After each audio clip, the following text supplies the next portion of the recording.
Kaya, balikan natin itong si concentric footing. So, ito siya, yung soil pressures ng concentric footing. Pero ang nadagdag dito kay eccentric footing, yung eccentricities, EX tsaka EY. So, if we will incorporate EX and EY dito sa concentric footing, ganito yung mangyayari. So, summation P all over BL, which is basically ito. And then, yung 6 moment Y all over BL squared, ito yon.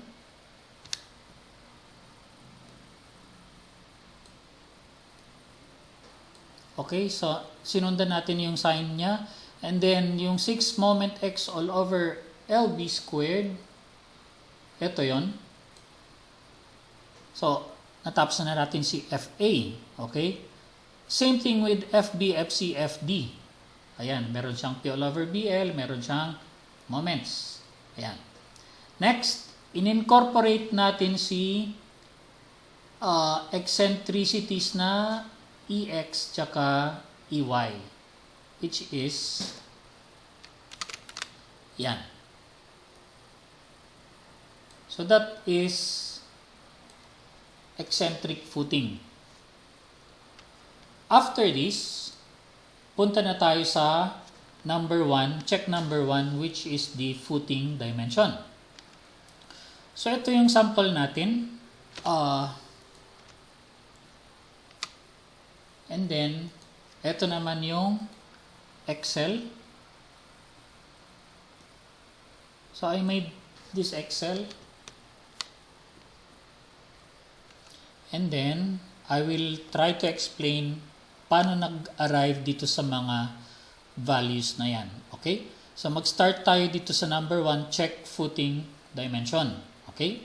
So i-close ko na muna ito. And then papagilid ko na yan. Tapos balik tayo dito. So dito tayo ngayon sa allowable soil pressure Q sub A, which is ito. This is equal to Q sub U all over factor of safety.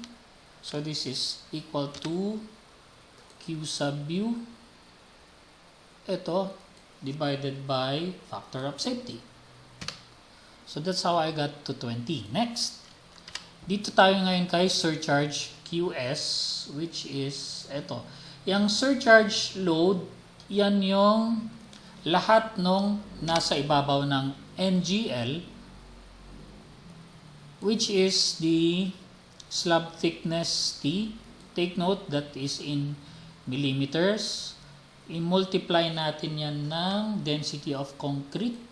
I-divide natin yan ng 1,000 para maging meter. Tapos, idagdag natin si uniform load, which is yung floor load. Ayan. Kaya siya naging 3.354. Next, punta na tayo ngayon kay soil pressure Q. So, dito sa soil pressure Q, this is equal to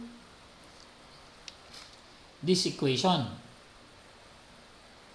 So, balikan natin si concentric footing dito. Take note na ang forces natin are acting in two directions. So, meron tayong moment Y tsaka moment X. I-consider natin yan. Pero, yung actual natin, isang beses lang. Which is ito, summation P all over BL. Tapos, ito, 6 summation MY all over BL squared. Ito yon. Tapos, 6 summation moment X all over LB squared. Ito naman yon. And then, isinali natin dito si eccentricity. Ngayon, due to X, ang eccentricity natin ay ito. This is due to eccentricity, 6PEX all over BL squared. Dito natin siya ilalagay, 6PEX all over BL squared. And then, yung eccentricity y, ito, 6PEY all over LB squared. Isalin natin yan. Ito siya. So, 6PEY all over LB squared. So, ayan. Common denominator si BL squared tsaka si LB squared. Next is, gagawin natin yan sa Excel. So, kailangan natin si summation P all over BL. So, that is P divided by BL. And then, ito naman, 6PEX all over BL squared. So, that is 6PEX all over BL squared. Yan.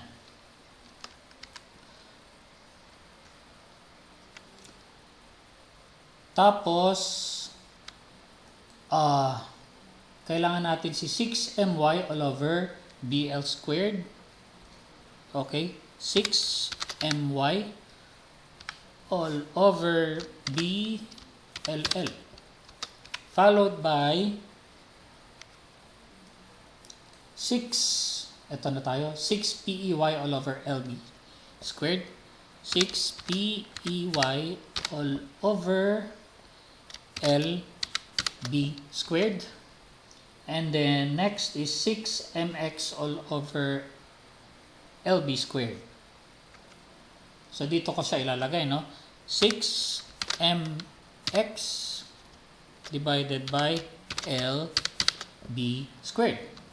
So, yan yung 5. 1, 2, 3, 4, 5. Ngayon, lagyan na natin ito ng mga numbers. So, etong P all over BL, this is equal to yung P, 136, divided by B times L, which is yung B times L. Then close. Okay, so 41.212. And then ito, that is equal to 6 times P. Ito, summation P. And then, multiply natin ng eccentricity X. Ayan. Take note that you should be consistent with your units. Okay? And then, divided by, open parenthesis, B times L squared. Then, close. Next, ito naman, 6PEY. So that is equal to 6 times P again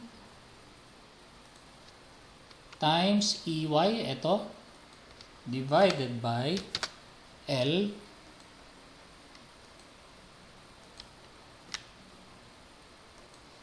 times B squared. Then close. And then 6MX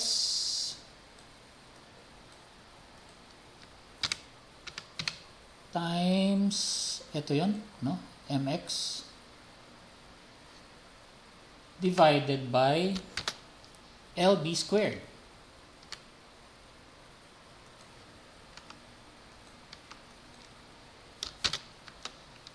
Tapos, ito naman, 6MY equal to 6 times MY. MY is basically the sum of your MY loads. Ayan. Divided by BL squared. B times L squared.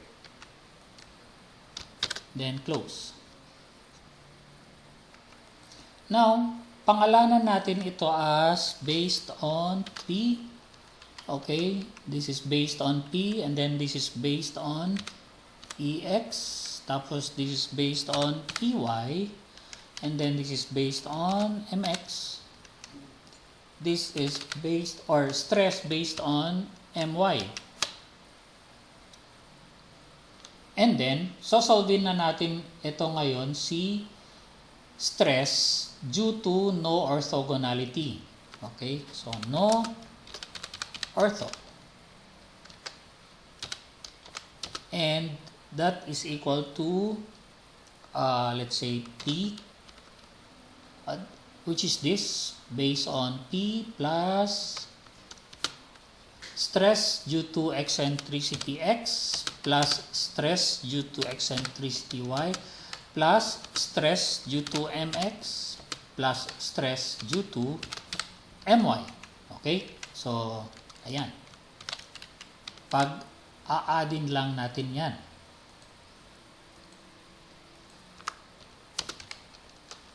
So, this is equal to, ayan, 41 plus 67 plus 65 plus 32 plus 28. So that's how I got 236.20. Ito yon. Okay? Next.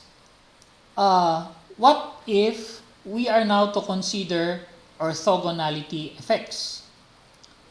So, ang next dyan is ito. Okay? Yan.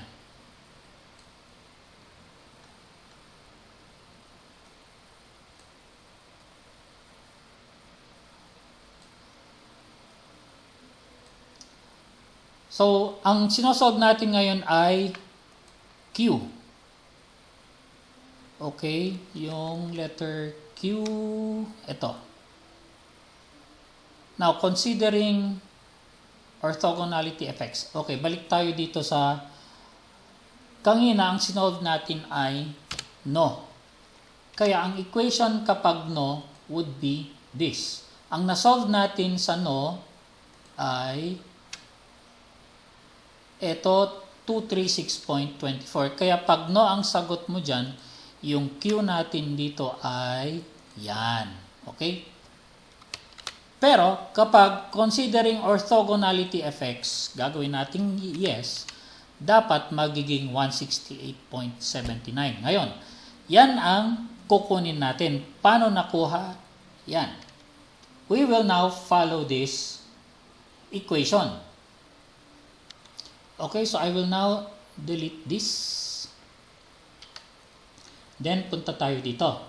So, yung summation P all over BL, eto na yon. So, markahan natin yan ng yellow. Tapos, etong 6 PEX all over BL squared, eto yon. Tapos, 6my all over BL squared. Ito naman yon. And then, ibig sabihin ng orthogonality effects is, isinama natin yung 30% ng forces in the other direction. So, itong kulay yellow, yan yung X direction. Tapos, yung Y direction ngayon would be ito. So,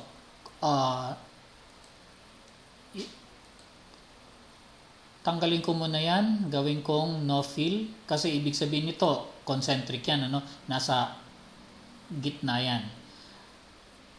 Or common yan. Ngayon, ito yung in the opposite direction. So, kulayan natin yan ng, let's say, blue. Okay? So, yung 1.8, 6 times 0.3 will give you 1.8. Kaya, ang imumultiply natin dito ay, let's say, 30% or 0.3 ng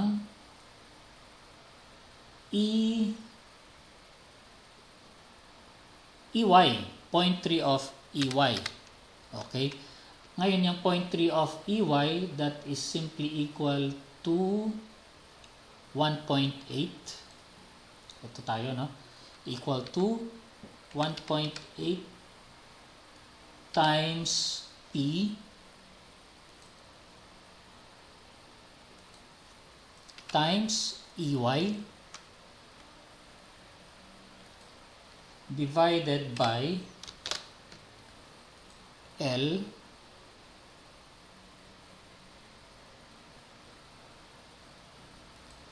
times B times B.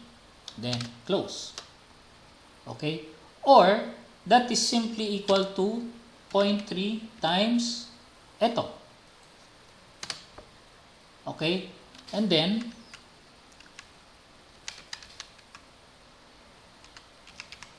gawin natin naman yung isa. Equal to 0.3 times EX. Okay, so 0.3 EX.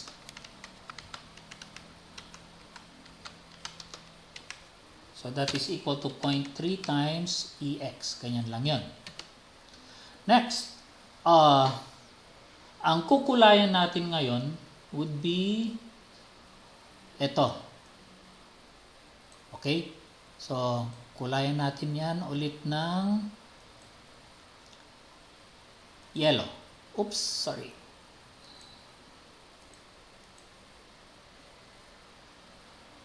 Or let's say green. So, gawin na natin itong QX. So, this time with orthogonality fx, pero QX naman. Okay? So, ibig sabihin yan ay pagsamasamahin na natin itong si summation P. So, that is, oops, sorry. Lagay natin dyan. Ito magiging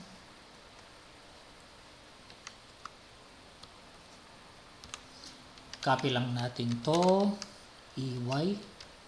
Tapos yung 6, palitan mo lang yan ng 1.8. Tapos ito, oops, mali. Ito pala. Yung 6, palitan mo lang siya ng 1.8. Tapos itong sa EX, ito, copy mo dyan, paste mo dun, palitan mo lang yung 6 ng 1.8. Okay, so let's check. So, 1.8 times P times EX divided by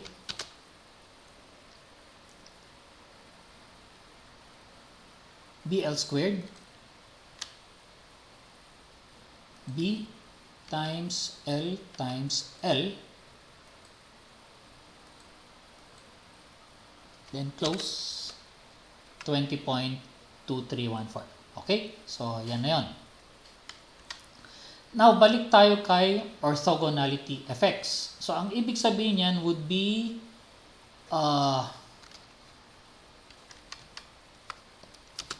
due to P. Ayan. Due to P. So, okay. P plus due to EX, ayan, plus due to MY plus yung 30% ng due to EY, okay, yan, EY, plus 30% due to MX. Ayan. Yan na. But, this is QX. Okay?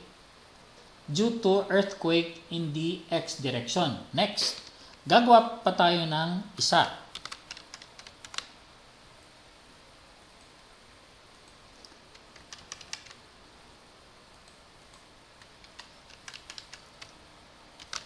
This time, instead na QX, gagawin natin siyang stress with y, due to Y direction.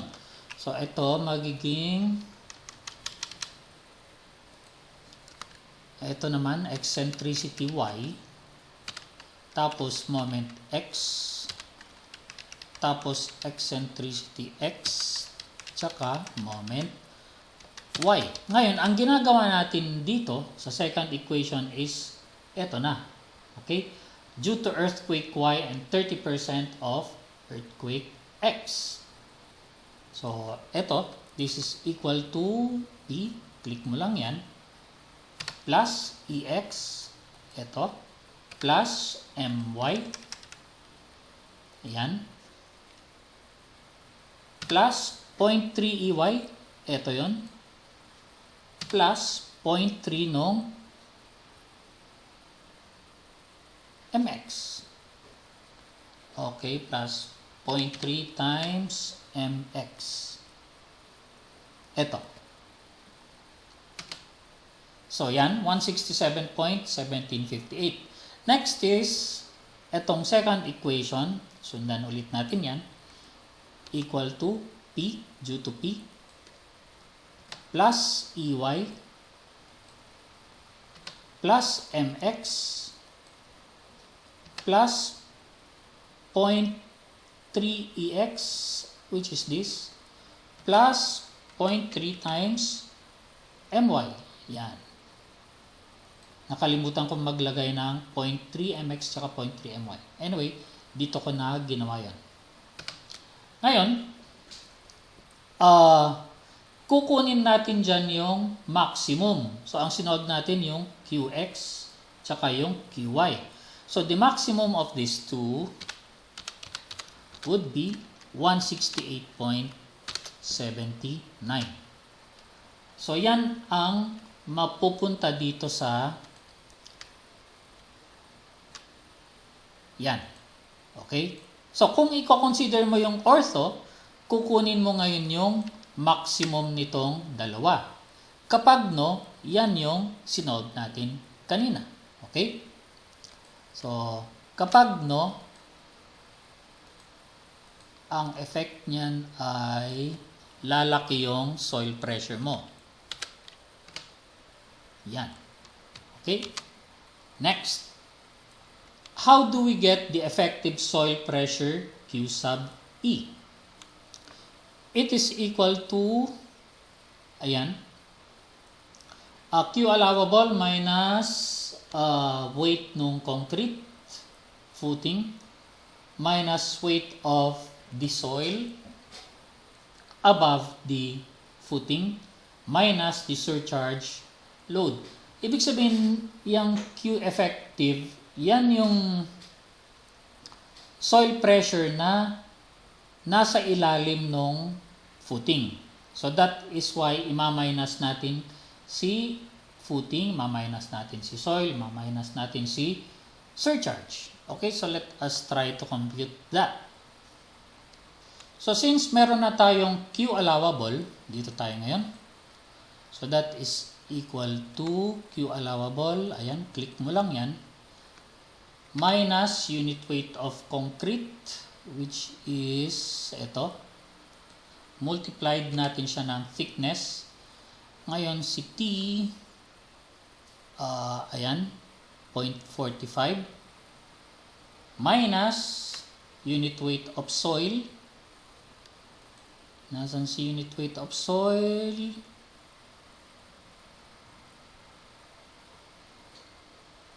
Ayan, soil density times the quantity dF minus T. Yan yung thickness ng soil above the footing, which is 1.5. Yan. Okay? And then, minus the surcharge load Q sub S. Nasaan ngayon si surcharge load? Ayan, 3.354. So that's how we get 182.05 or your effective soil pressure. In other words, ang tawag nila dyan sa effective soil pressure ay net soil pressure. Next is number 2, check soil pressure at service load. So dito na tayo ngayon.